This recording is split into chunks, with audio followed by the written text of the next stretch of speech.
Hello everyone, I'm Fulya Çelikel, and my first words before I commence my presentation is to thank the entire scholarly community that has been gathered in this conference, plus the scholars at ISMMS that has already added so much to my knowledge and to my insights about metal music studies and being a metal musician in general.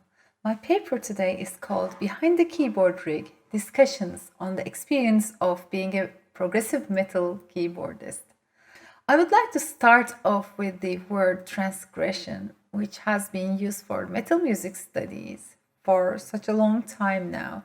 As far as I know, the scholar who has introduced this term was Keith Kahn Harris, and he meant that actually the experience of being a part of the metal subculture in some way is a transgressive act, transgressive according to many norms that has been the middle ground for much of society. And I now propose that this paper is a transgressive paper because this is from the perspective not of a scholar who observes, but from the perspective of a participant who has hands-on experience of being on the stage and playing progressive metal. Therefore, this statement by Peter Pichler, which he wrote on his blog in 2019, labeling metal music studies is actually a laboratory, holds doubly merit because in this laboratory, it is the scholar who is doing the experiment, not just merely watching and taking field notes on the experiment. Well, this is of course transgressive from the perspective of the general and global metal music research because we scholars are labeling ourselves as metal fans for the most part, but there are only a very few select names such as Guy Capuzzo who are also musicians. There are some scholars slash producers. The first I can think of is Jan Herbst, who is in Huddersfield, as most of you know, but it is rare that a person who is experienced as a metal musician who has done touring or composing also writes about metal in the scholarly sense. Another transgressive aspect of this study is the choice of instrument. Well, when metal music studies actually deals with organology, the most frequently encountered theme is, of course, the metal timbre created by guitars, basses, drums, or how you would achieve a particular effect on using one of these instruments, the power trio. It is not something commonplace to have metal bands featuring keyboards, and it is really out of ordinary to have a synth or keyboard-centric perspective to write about instruments in metal music.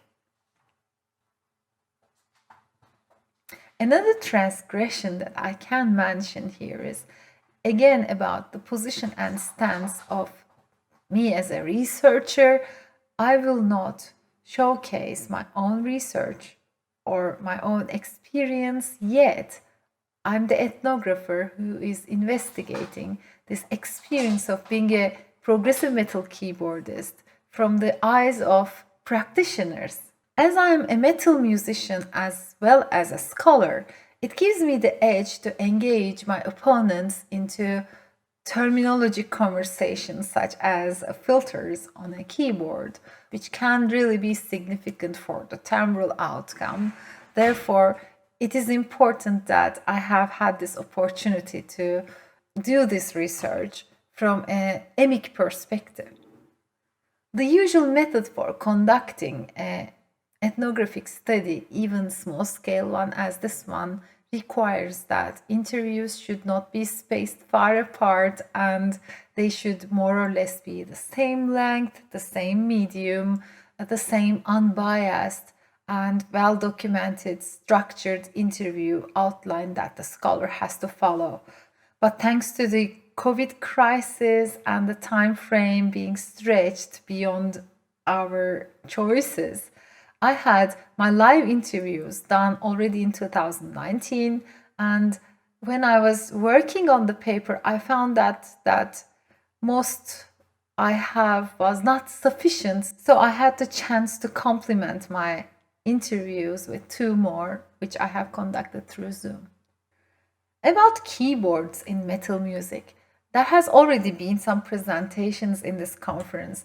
The very first we can think of is, of course, Iron Maiden's Seventh Son of a Seventh Son album, which actually in 1988 was quite groundbreaking because it does start off with keyboard solo and, well, having a synthesizer such blatantly was very new at that time.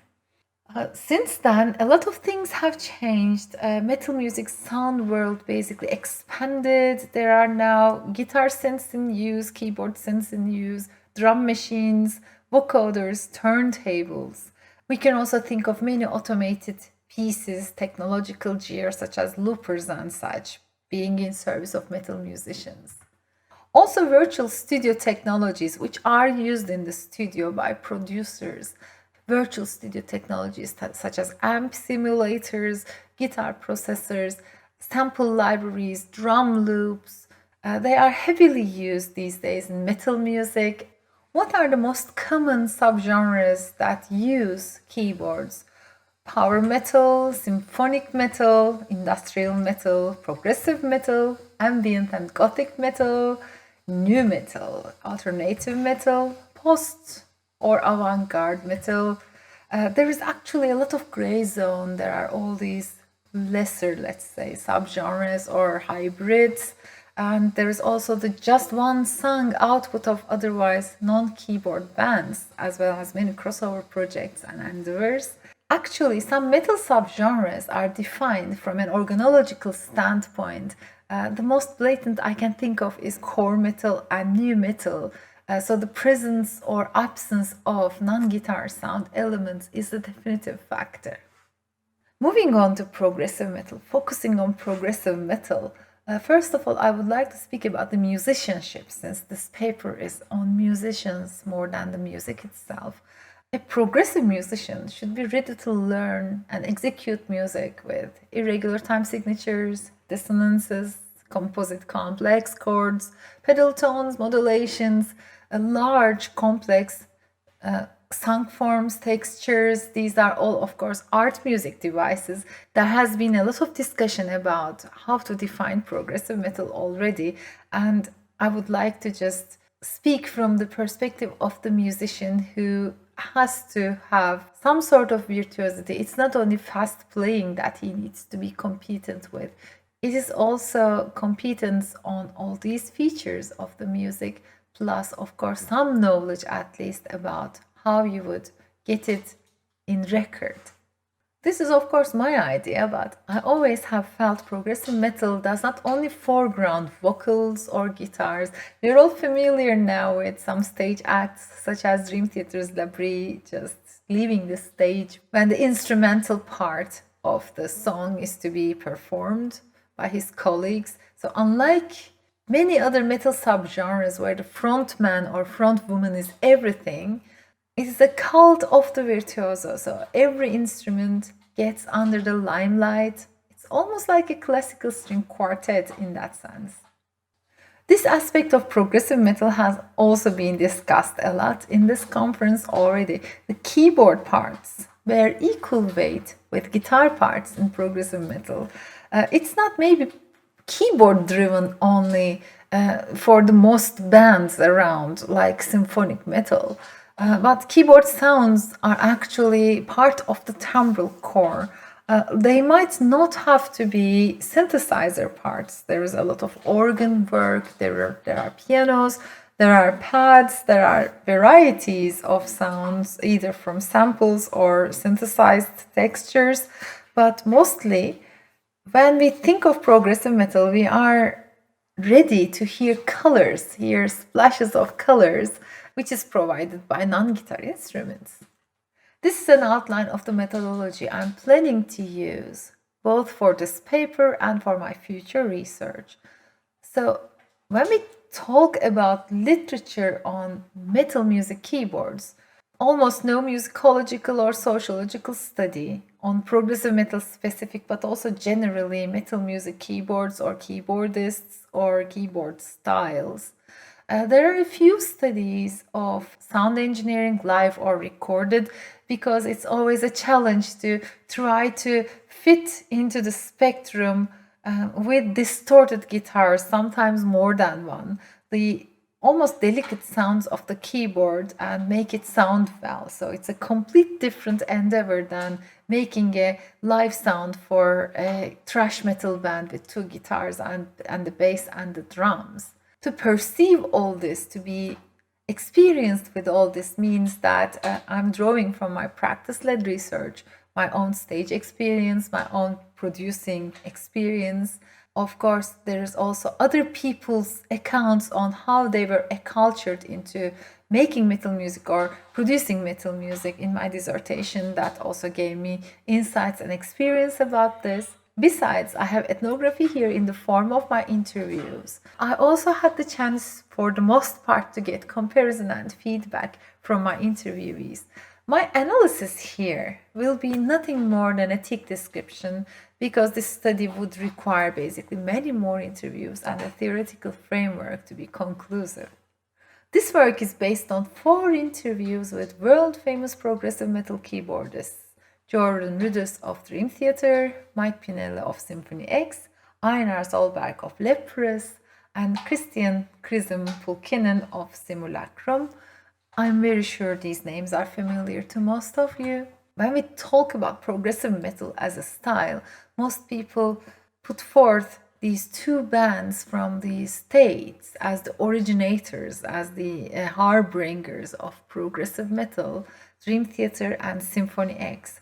The first 2 gentlemen here in my list represent the older generation of prog metal keyboardists, and the younger 2 are actually the newcomers. So I have the viewpoint of the veteran, and I have the viewpoint of the newcomer who has to really distinguish himself from the veteran in terms of both practices and sound. They come into the picture while the mainstream is actually shaped, and therefore their perspective is equally relevant to give us some insight about the evolution of progressive metal since its onset. This is the input I have. These are the prepared questions I asked every gentleman.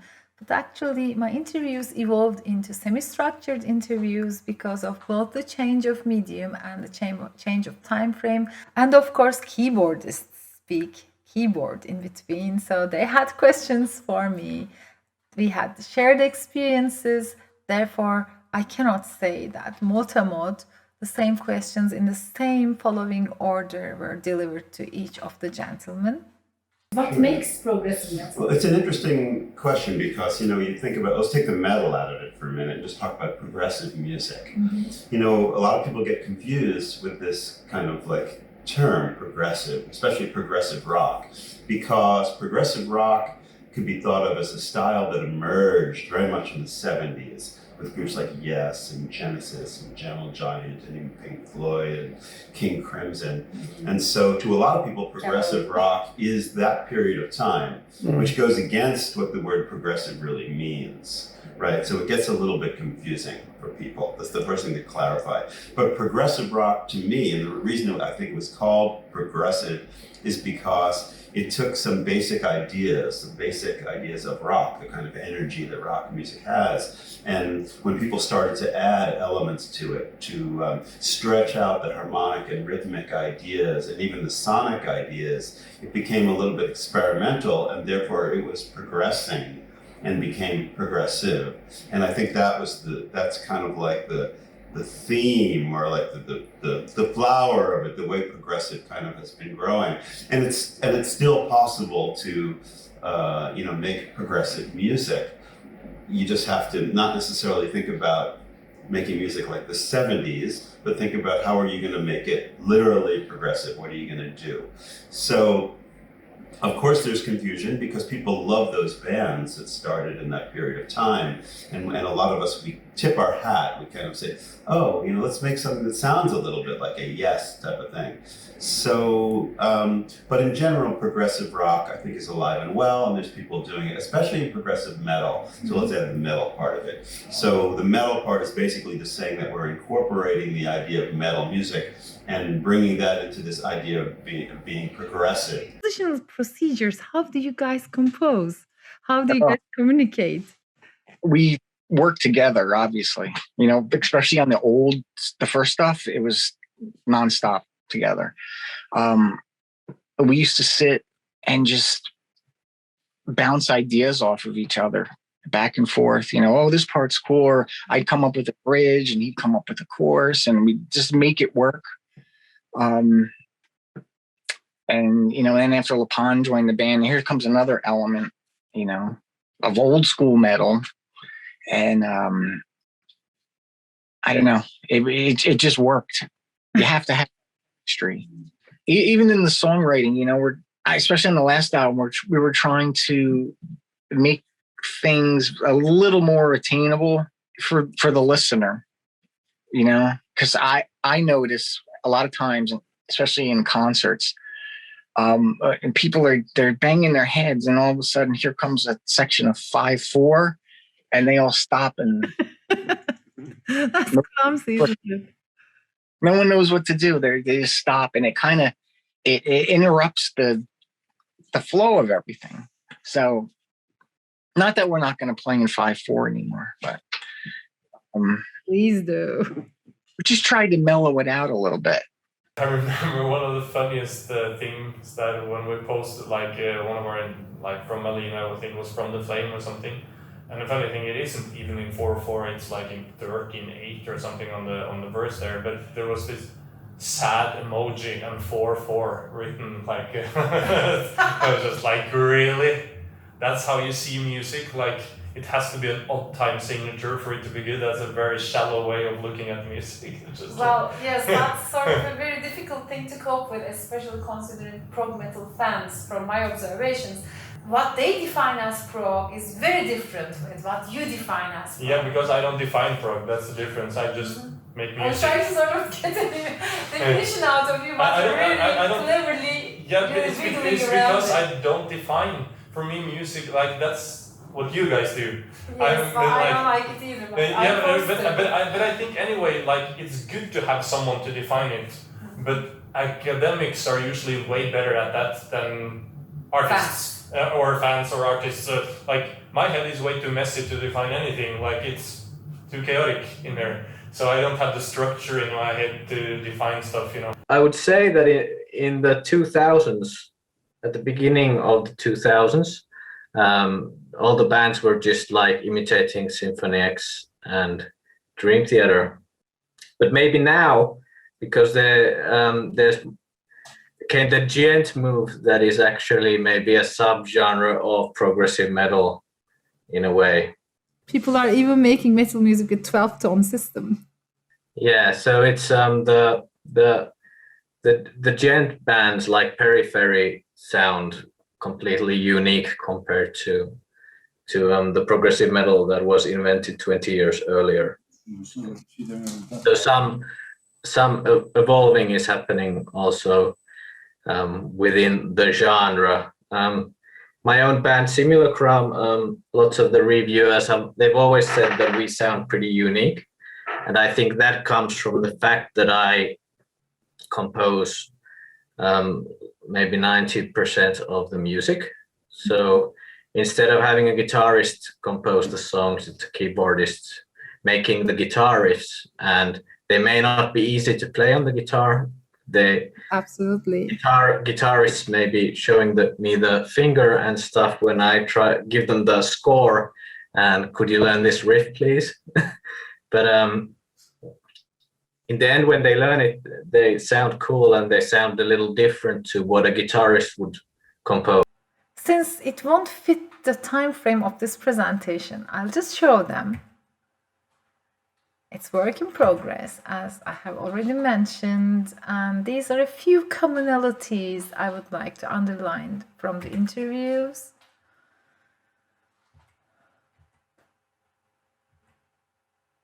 And we will be hopefully discussing these during the presentation itself. This actually was given to me by Jordan Rudess.